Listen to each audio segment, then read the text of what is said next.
What's up, everybody? My name's Josh Cannon, and I am the host of a podcast called Uncovering Unexplained Mysteries. It's a fan podcast about the show Unsolved Mysteries, hosted by the late, great Mr. Robert Stack.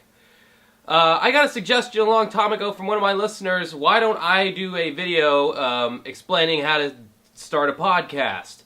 So I thought that's a pretty good idea. So in this video, I'm going to give you 6 steps on how to start a successful podcast.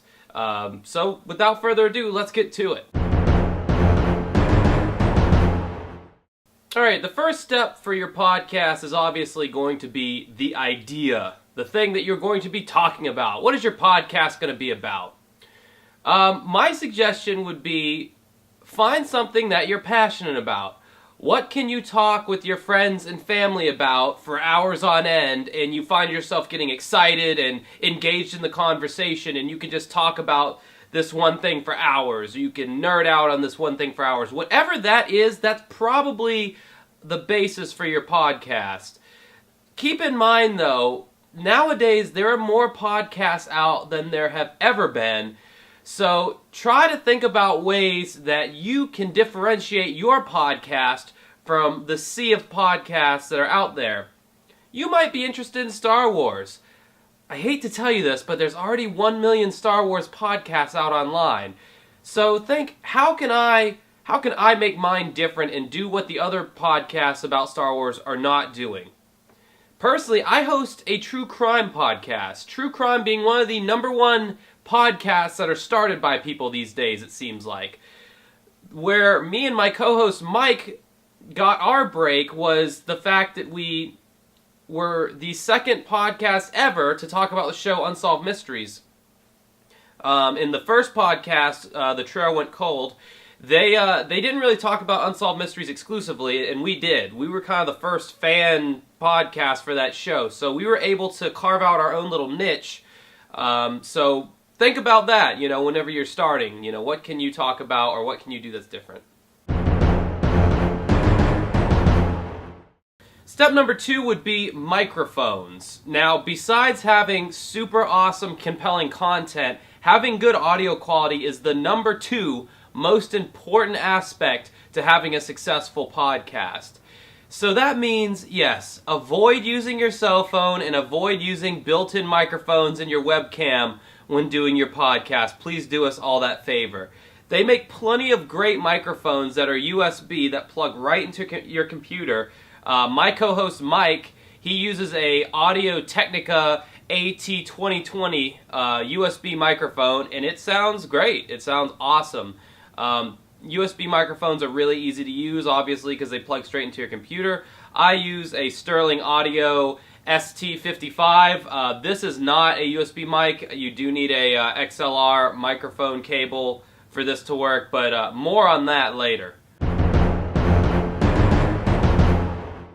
Alright, step number 3 is going to be your recording interface. Now that you have a great microphone, where does all that sound go? Well, if you're using a USB mic, I'm assuming there was some kind of software that came with the mic that you can install onto your computer and you can record that way. I would suggest and recommend, though, that you get at least some kind of stripped down basic version of Logic or FL Studio or Audacity, something like that, where it gives you a lot more control over the audio editing, which you may not care about at this juncture in your podcasting adventures. But trust me, the more serious you get with your podcast, the more control you're going to want to have over your ability to edit certain things out, enhance certain things, adding theme music, stuff like that. Stay away from free programs like CallGraph, for instance, that record like your Skype conversations and stuff like that. Stay away from stuff like that. Your audio will sound horrific.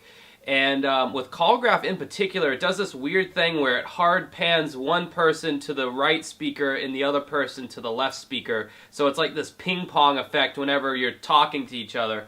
Me and Mike, we did our first 2 or 3, or I think actually it was our first 7 episodes like that. And I can't tell you the amount of 1-star bad reviews we got just based on our audio quality alone. So avoid that mistake and stay away from those free programs.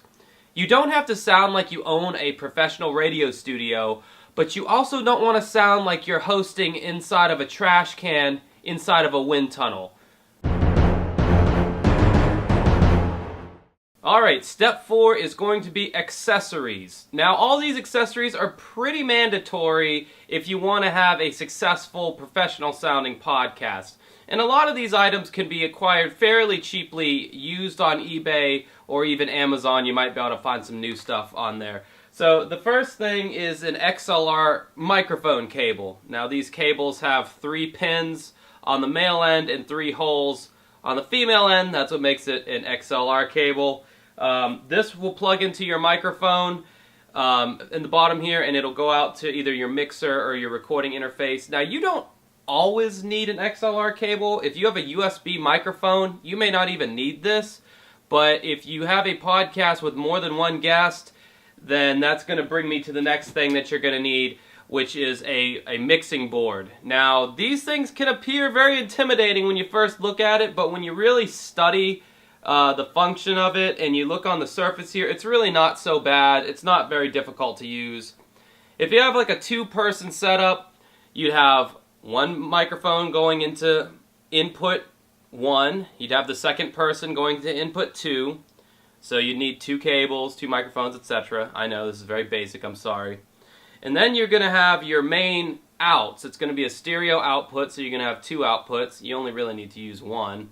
And these are going to go, now this is where your setup can differ, and I'll show you an alternative setup in a second. It'll go out from your mixing board into this interface here, this Focusrite Sapphire 6 interface. It's going to go from the output of that mixing board into the input of this. It's going to plug right into there. And then in the back, there's going to be a USB cable that goes into your computer. Now, this is just one way to do it. This is the way that I do it, and you know, you can do it this way. It's probably not the cheapest way in the world, but I will show you our friends at the Perhaps It's You podcast, the ladies Sam and Liz. I'll show you their setup and pick on them for a second, because this is another way that you can do it. Okay, so I have this picture pulled up here of their setup. Alright, now as you see, they have what I was referring to, microphone input 1. They have their mic cable in that one. That's for, you know, Liz or Sam's mic, whichever. And then they have input number 2 for the other person's microphone.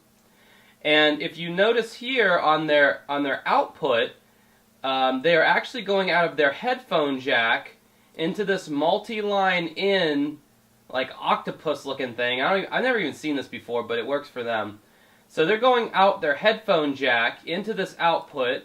This cable here is going to a pair of headphones, as is this output here.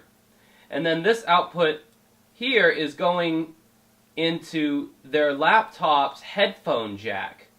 So this is an even simpler way. If you say you have a laptop and you don't have a USB port and you just want to, you know, bypass all of that and just go into your headphone jack, that's a way that you can do it. And it works for them. I mean, they've done like with 24 episodes now, and you know, they're tearing up them 5-star reviews on iTunes, so it works for them. That's another way of doing it. Now, as I said, the setups may differ. If it's just you doing the podcast, honestly, all you'll need is a microphone, a cable, and, you know, just go right into your computer and you're good to go. It really only gets a little bit more complicated when you involve a second or third or fourth person. Another thing you're going to want to invest in are a halfway decent pair of headphones, like these Sennheiser HD 280 Pro. The reason that you're going to want to wear headphones is so you can constantly monitor your audio levels as you do your podcast. You would hate to do a 2-hour podcast only to find out the audio was way too loud and sounds like crap, and hey, now your audio is unusable. So that's the main reason that you're going to want to have headphones. And if you're going to have more than one person on your podcast, you need to invest in a Y-splitter. A Y-splitter goes into the headphone jack, and it allows you to plug in more than one pair of headphones. The next item we have is probably the number one item on this list. I mean, it's right up there with your microphone. This is a pop filter. Now, what a pop filter does is it filters out what are known as plosions or hard P sounds, like pop and plant, potato, penetration. Anytime when you talk and you use certain sounds, more air is pushed out of your mouth than normal. And if that air hits the microphone directly, it creates this loud, bassy, booming sound, or this loud pop sound. Trust me, you've heard it. If you've ever heard an amateur recording of anything and they weren't using a pop filter, you've heard these sounds. They are very off-putting, and me, as a audio nerd, I can tell within like 10 seconds if somebody isn't using a pop filter, and to them, I just waggle my finger back and forth, shake my head. Another thing you need to consider is your microphone stand. Obviously, you want to hold the mic up to your face as you talk. That's a good thing. There are a bunch of tabletop designed mic stands where you can just kind of set it on the table and it holds the mic and that's all you need. But I find that kind of relegates you as to where you can be. You have to be kind of hovering over it. With a mic stand like this, just a full-fledged mic stand, I can adjust this any which way that I want, and the mic stand has to adjust to me instead of me adjusting to the mic stand. So they're pretty essential. Alright, step number 5 is editing your audio. This is another essential step in having a successful, professional-sounding podcast. The 3 main reasons you might want to edit audio in a podcast is to A, remove silence. That happens sometimes. You're talking and there's just a lull in the conversation, or somebody's trying to think of a word and there's just radio silence. You don't want that. A second reason you would want to edit your audio is, say you got your microphone and you keep bumping into it, or you keep hitting your pop filter, and it's making these bassy noise spikes in your audio. That's a great thing to eliminate because people don't necessarily like hearing that. And then the final reason you might want to edit your audio is to add in a theme song, to add in an outro, to add in any kind of advertisements down the road. We haven't had to worry about any advertisers on our podcast yet. So, we haven't had that one. But, yeah, those are like the 3 main reasons. I'm not going to go super in-depth about audio editing because that could be a whole nother video altogether. But those are some simple reasons you might want to do that.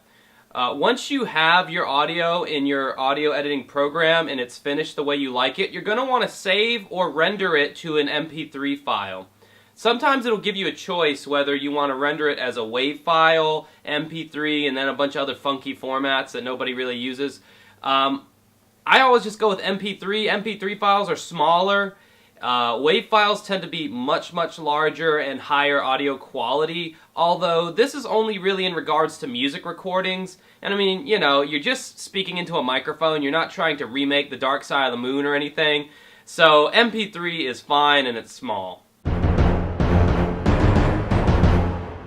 Alright, the 6th and final step of recording and making a successful podcast would be finding a podcast hosting site for your podcast. Once you have it done and it's an MP3 file, you have to find a website that will host it and create what is known as an RSS feed.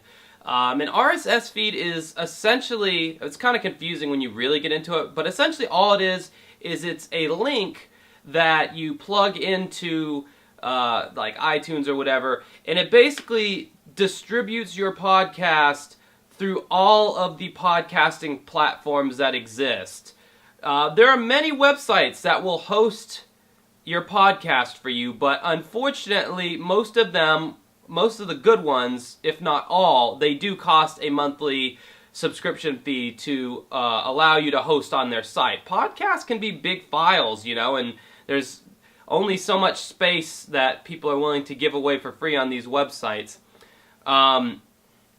If you want to be a dumbass like me, in my infinite wisdom, I chose to host our podcast on a website called SoundCloud, which is now apparently heading towards bankruptcy and is rumored to shut down at any time. So don't go with SoundCloud to upload your podcasts on. I hear Libsyn and WordPress are 2 fantastic hosting websites for your podcast, so do that. I have to pay $10 a month to have my podcast hosted on SoundCloud.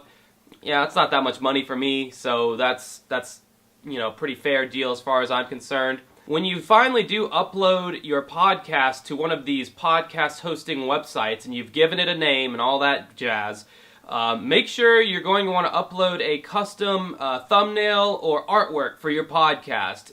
When this is uploaded to the RSS feed, it gets sent out all throughout the internet. So Stitcher, Podbean, iTunes, Google Play, all these stores are going to have, not necessarily stores, but, platforms that host podcasts. They're going to have your artwork with your podcast on their website. I would say besides compelling content and good audio quality, having that really eye-catching artwork for your thumbnail is the third most important thing you could have for your podcast. Because in the sea of podcasts, if you have great, compelling artwork to your podcast, that might be the difference between someone listening to your podcast and listening to another podcast. So the artwork is very important. And another note, speaking from experience, don't copyright infringe anyone's image, because they will send you a cease and desist letter. Been there, done that.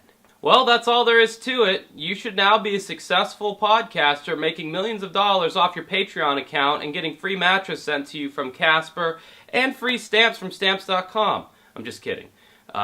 These are all the steps that I think if you do follow, you will have a podcast that is original and with good audio and good thumbnails. So you got everything you need to get going. I tried to keep this episode short, but when I started writing the script for this, I realized there's a lot more that goes into a podcast than what I originally thought. I just kind of take it for granted, but there kind of is a lot that goes into it. Final tip that I will give you podcasters out there that are beginning on your journey: make sure you release your podcasts with frequency, because if somebody happens upon your podcast and they really like your content, people have a tendency with podcasts to binge listen to large quantities all at once. So if you already have a lot of content there, that's going to make people happy. And then once they find out about your podcast, they're going to want to have new content regularly. If you only release your podcast every now and then, you're going to have a lot of trouble retaining an audience. I guess that's really it. And check out our podcast. If you're into murders, mysteries, and intrigue, and vulgarity, our podcast is Uncovering Unexplained Mysteries, and the links to everything I talked about and where you can purchase the stuff and all that good stuff, it'll be in the description of this video. So if you want to, get everything that I have and have my setup, all the links to that stuff will be down below. So thank you again for watching, and have a good rest of your day or night.